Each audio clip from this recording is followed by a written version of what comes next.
Good evening, everyone. I'm Marcus Rödell, and I will go through my take on how to get started with mob programming.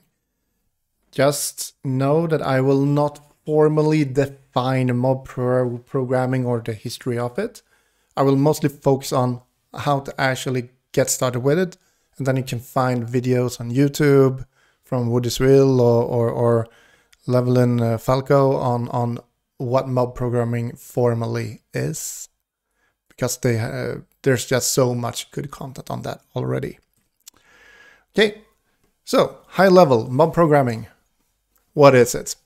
So you have one shared screen, usually a physical one, but it can be a virtual shared screen.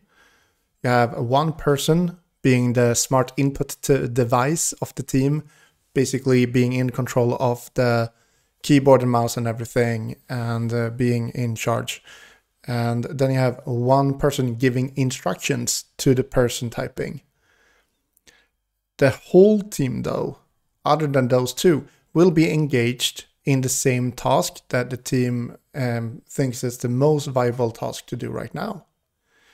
So mob programming helps us to get a shared understanding on what you are doing and why you're doing it, because of the different constraints put into place. If the person typing doesn't understand what to type, they won't be able to type it.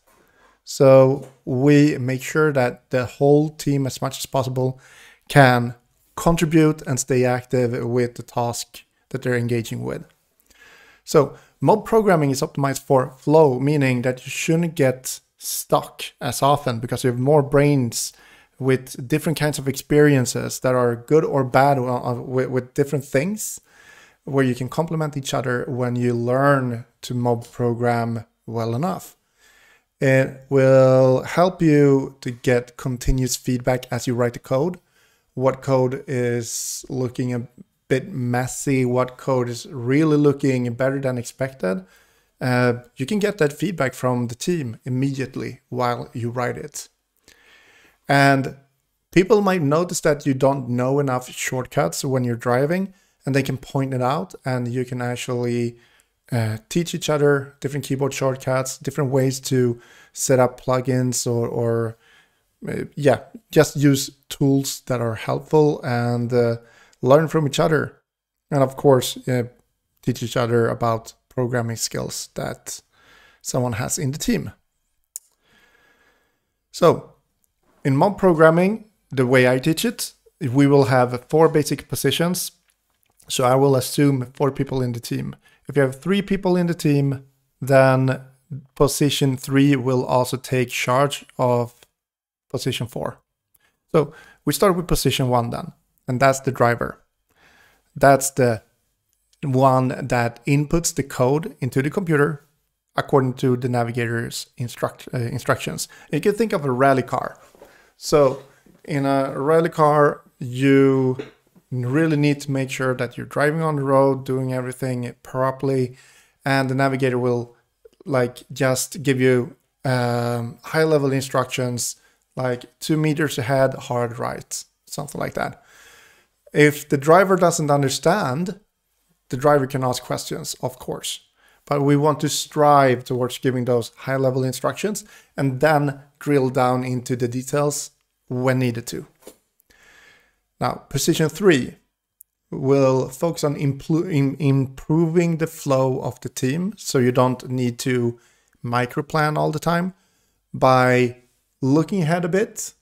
Maybe there's some messy code somewhere that should be cleaned up before starting on adding a new feature. Maybe they see a risk for a bug or an edge case that you haven't thought about before. They can microplan a bit ahead. And then finally you have the facilitator. And that's the most important and tricky role once you actually start to become intermediary. So not that much in the beginning, but as soon as you get a certain flow, then the facilitator can really help to up your game, because their role is to pay attention on how the team performs and help to improve the team continuously. Normally, you don't have the facilitator inside of rotation, but I've chosen to do that. Just know that you could play around with choosing a facilitator for a certain session, and then take them out of rotation and only have position 1, 2, 3 in rotation. I will define rotation later on. When you're new to this, focus on driver and navigator. Once you got that nailed down, then focus on next navigator, so you gain that flow. And then after that, focus on the facilitator, so you keep on improving. Okay, so overall, you will have a planning phase and you will have a driving phase. And you need to swap between those two modes. That's my style of teaching it, I should point out. So I want you to start out each session. What I mean with each session is it's basically each day when you sync up with your team and you're supposed to get started. Then start the session with a high-level plan where you visualize whatever you want to build, usually as a map, as a 2D, two-dimensional representation. Basically, you just visualize whatever you want to do. It's just simpler for the team to get it. If you use too much words, text, it can be too abstract. You want to make a concrete plan, even though it's high level. It should be a bit concrete. The navigator will decide when you're done with the high level planning by checking in with the team. Like, does everyone in the team feel comfortable executing on this plan? Okay, let's get going. Then you're done with the high level plan. After that, you will describe a bunch of micro steps. So it's basically a checklist. Think about going to the store, which the high level plan is basically you want to buy stuff to cook for the whole week. Okay, that's a high level plan. Maybe you want to sketch out like, yeah, we want fish for Monday, we want beef for Tuesday, and so on, but not more than that. And then when you go to the store, you basically want to have, before you go to the store, you want to have a concrete checklist on what to buy. And each time you buy cucumbers, enough cucumbers for the week, you check that off and now you're done. And of course you verify that by looking in your grocery bag and say, I see that I have 2 cucumbers in this basket. That means I'm done with that task. Check. Okay.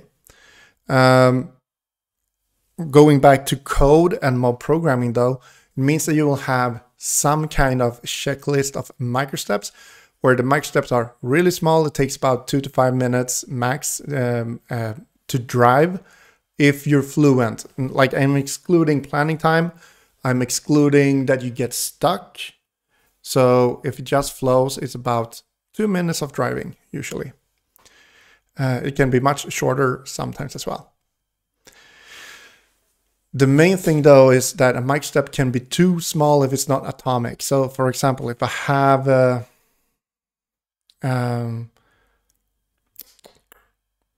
what would be a good analogy? So let's just jump over that and analogies. So if you try to set up a microstep where you write half of a function so the code doesn't even compile, that's a bad microstep.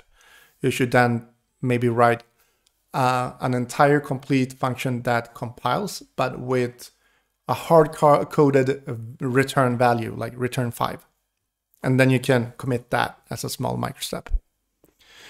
Don't worry about doing too small atomic microsteps. As long as they are atomic, you're good.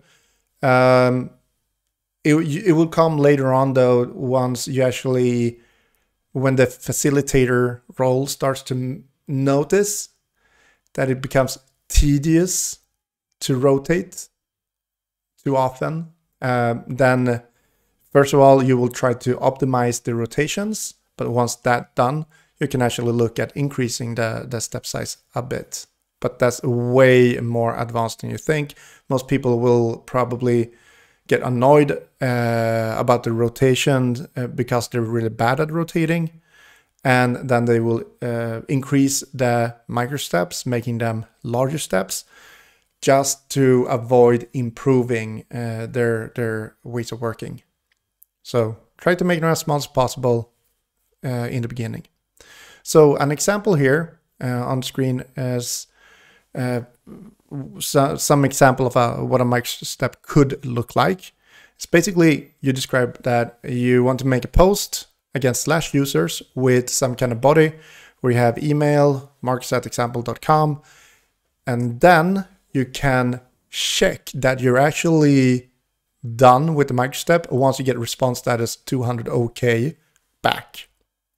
This means that you don't need to store that email in any database. The only thing you need is a post/users endpoint that returns 200 OK, then you're done with that microstep. After that, you can make sure that you maybe store it somewhere or return something in a body as like an ID or something that gets returned to the client. But you just add more microsteps where you do that. And same thing, maybe you want to post more than the email. Maybe you also want to include a username or a password or something like that, but you can still split it up into smaller microsteps in the beginning. So keep it as small as possible. Don't think about finding the exact best size, just go for small. Enough about the smallness though. So another good thing to remember here, you want to optimize for flow, forward momentum in your team. So the navigator will be your benevolent dictator. The navigator should make sure to make to focus on the microstep that's most important for the team right now. Whatever they come up with, support them. Like if you think that you're going off in the wrong direction or it's not even a proper microstep or something like that, sure, raise your concerns, but then you should trust the navigator. And as you get good enough to really have microsteps, just know that whatever wrong they will do will only take a few minutes. Then it's simpler to correct when you are the navigator. Okay. Once you have a few microsteps planned out that the team have contributed, then the navigator will say like, yeah, we have enough to get going. I think that the whole team understands the direction we're heading in. Let's start to drive. Is that fine with the team? The team explicitly says yes. That's important. Please speak out loud and say yes. When the navigator thinks that the team is ready, they answer yes. The navigator will start telling the driver on a high level what to do, but not how to do it. For example, please create a controller. Or please create a router or a route or an endpoint, whatever language you use depending on the programming language. But you don't need to say how to do it. And then it's up to the driver to ask questions as much as they need to be able to drive. But here's the thing, driver, you don't actually need all of the specification to write some implementation. So only ask what you need to write a implementation that fulfills simply the requirements of what the navigator says. So if this navigator says, please create route for /users, you can ask, like, do you want that to be a post endpoint, a post route? Yeah, that's a good idea. Please do that. You don't need to ask too much about what arguments does or like, do you want any query parameters or whatever? Just assume no, just write a basic implementation that fulfills what they need, and then that's it. The navigator can let you know after you're done writing if they want to change something, if they want to fill in something, if they want to add arguments that you didn't add. Just assume a bit, write, and then stop writing, and then they can correct it. So if there are multiple ways of doing what the navigator says, write a simple solution and then leave it. And of course, this is something you need to practice. The next navigator, position 3, will try to pay attention to, like, okay, if we're reaching that 200 OK expectation, what would be the best next step? And maybe that's already planned out. Maybe you have like 6 microsteps prepared already, But usually you can find something that happens when you want to do a refactor before you start with the next step. So the next navigator can say, hey, before we move on to the next step that we thought we wanted to do, can we just change the name of this variable from X to actually calling it user? Does that sound all right with the team? The team explicitly answers, yes, that's fine. And then you go. So the next navigator, once you get that rolling, will add flow to the team. Then the facilitator role during the driving phase will pay attention. So if there's a good assumption made by the driver, for example, for making a just like having good flow and assuming very simple solutions with only getting high-level instructions, the facilitator should really go like, wow, that was really smart. Thank you, driver. That was really good made assumption. Also, if the team gets stuck and slows down and people are starting to check out and everything just goes quiet, it's really good if you can just like, hey, it feels like we're stuck and we're not really working actively to move forward. It doesn't feel like we have flow. Hey, should we reach out to a coach and ask for help if you have that? Or should we take a break? Should we go back to planning? By default, if you really get stuck and you committed code very often, suggest reverting the code to what you had the last commit, and then look at if you want to take even smaller steps and do a retry, or if there's another micro step that you could try in another direction. So formally, if you've done the high-level planning, the micro-step planning, you did your first driving session for a couple of minutes, and then you fulfilled. You got that controller post/users controller to return 200 OK. Then you're ready to make a commit, and that means that you will start to rotate. My style of teaching mob programming means that you will rotate on each commit. Some other styles, then you usually do it by clock, but this has some benefits moving forward because it will start to teach you a bit about TDD and yeah, so this progression is more natural for our settings, I believe. Once you become very senior at mob programming, they're very similar though. So it's mostly about where you start. So if you do time-based mob programming or done that before and you see this video, just know the end result is basically the same, but focusing on small micro steps goes together with test-driven development later on, which we also teach.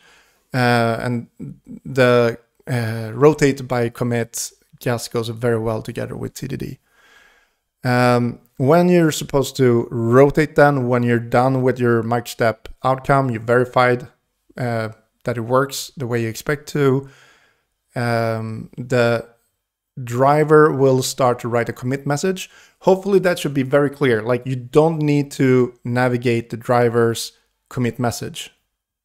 Maybe you do in the beginning, but very soon you should just let the driver decide the message.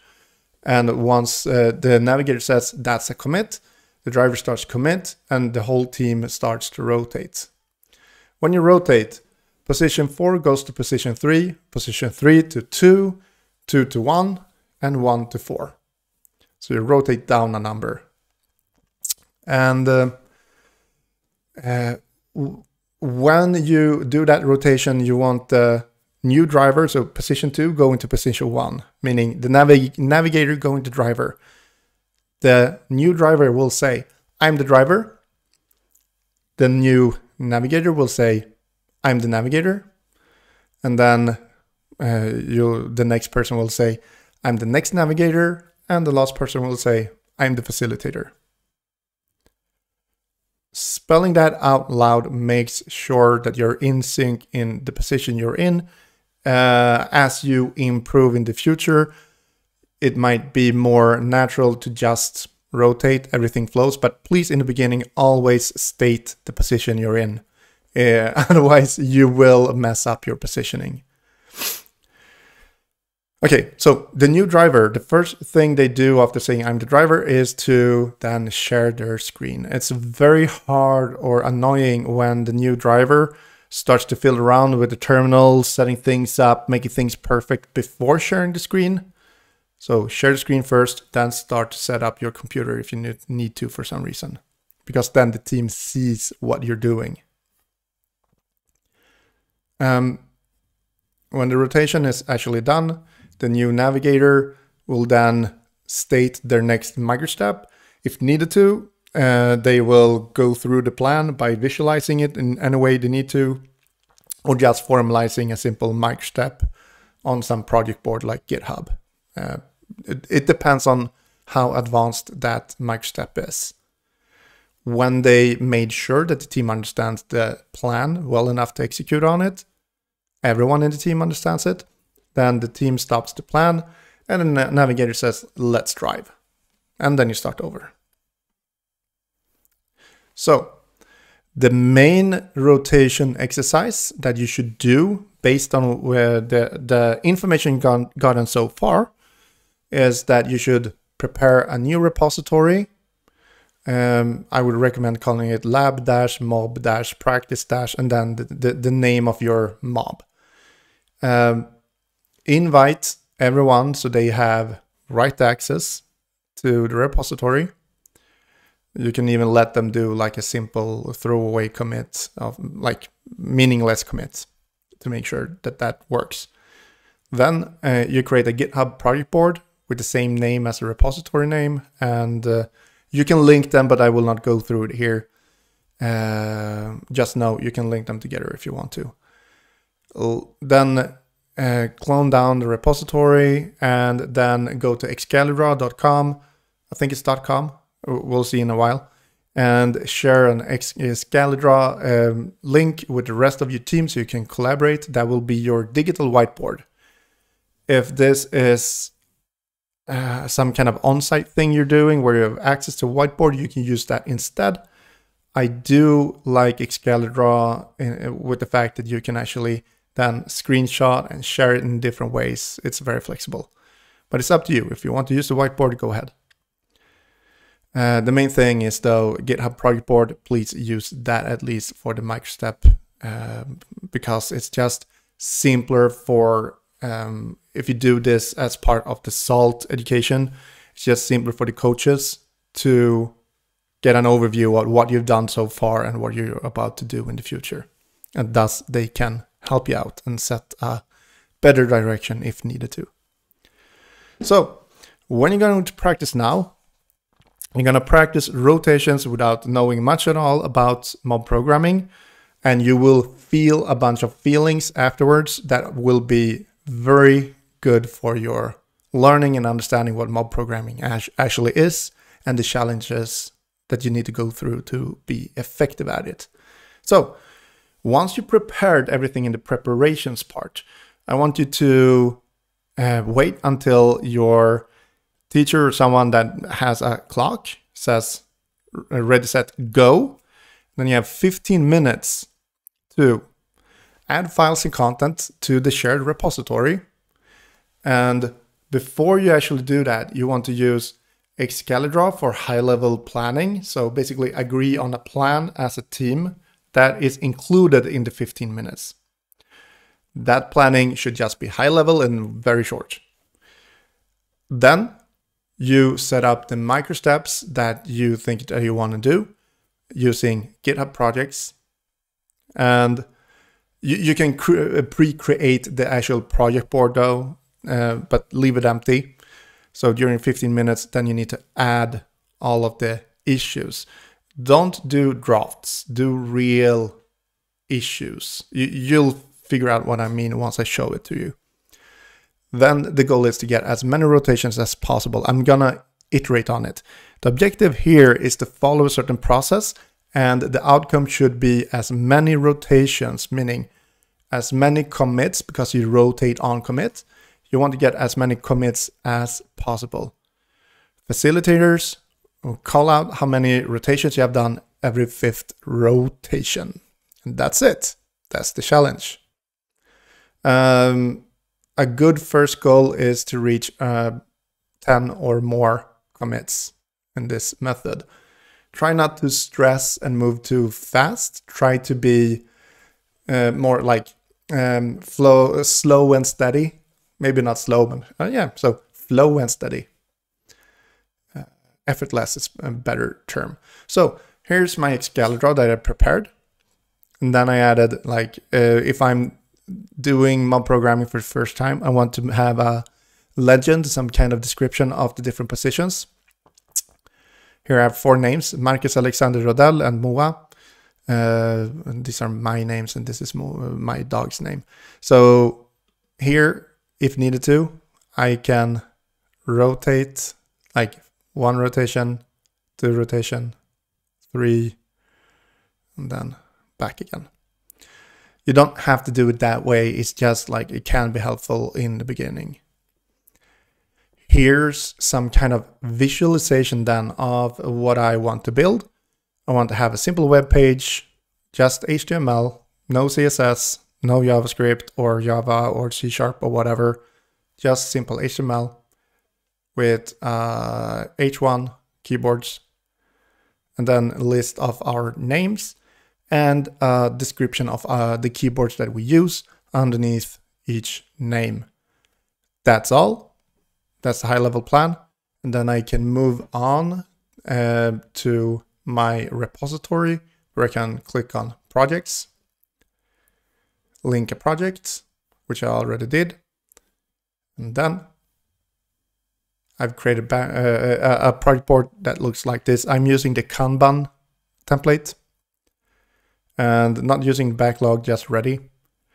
And here are my steps. So first step, for example, I have create index.html and I verify that I'm done.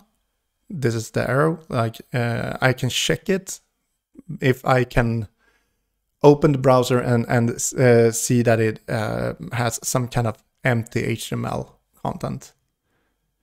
After that, I want to add the keyboard's title. And you see here, check in browser, check browser, check browser, check browser. I always check it the same way. This will be a bit annoying and extra work that feels meaningless once you practice the rotations. Just get into that habit of having what you want to do and then a small arrow and then how do you check it, because you will need it in the future once you start to work with real projects. Okay, and also notice how small these steps are. Okay. So let's formally do the first one, but no more than that. So here we have Marcus Rodell, CD Lab, Mob Solo. Okay. So I'm in my did I triple?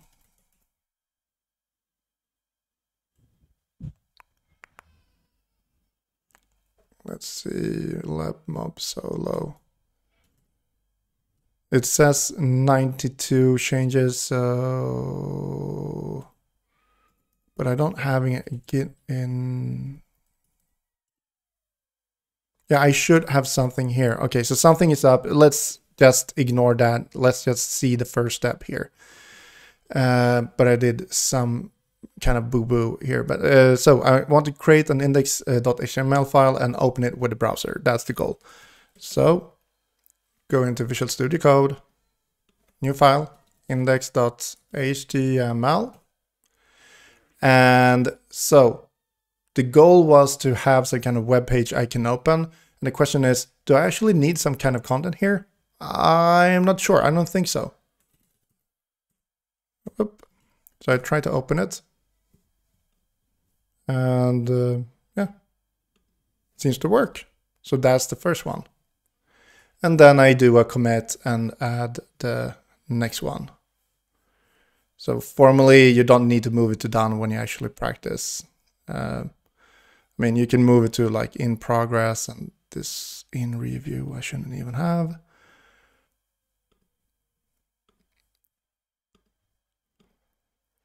So you can move it to done if you want to keep track of that. Then it would be add title to keyboards. You would rotate, and the next navigator would then choose this or something else if they do something else. But in your case, when you practice this in the beginning, I would just make sure that you add a bunch of tasks that you prepare, then that you practice the rotational thing with who's in what position, the navigator saying, this is the task we're gonna do. You ask the driver to do it, and then rotate. Like, make it very stupid simple. So you just practice the rotations in isolation, and you will be much, much more prepared to use this in a meaningful way, in a meaningful project when you start doing it. If you don't go through this rotational practice, it will be so slow and so hard once you start to rotate in a real project. Okay, so that's it for now. I hope you enjoy the exercise. It's usually a lot of fun. After you've tried it out once, you can also try to do it with your team, by yourself, from time to time, and see how you improved. So that's it for now. Thank you, everyone. Have a lovely day.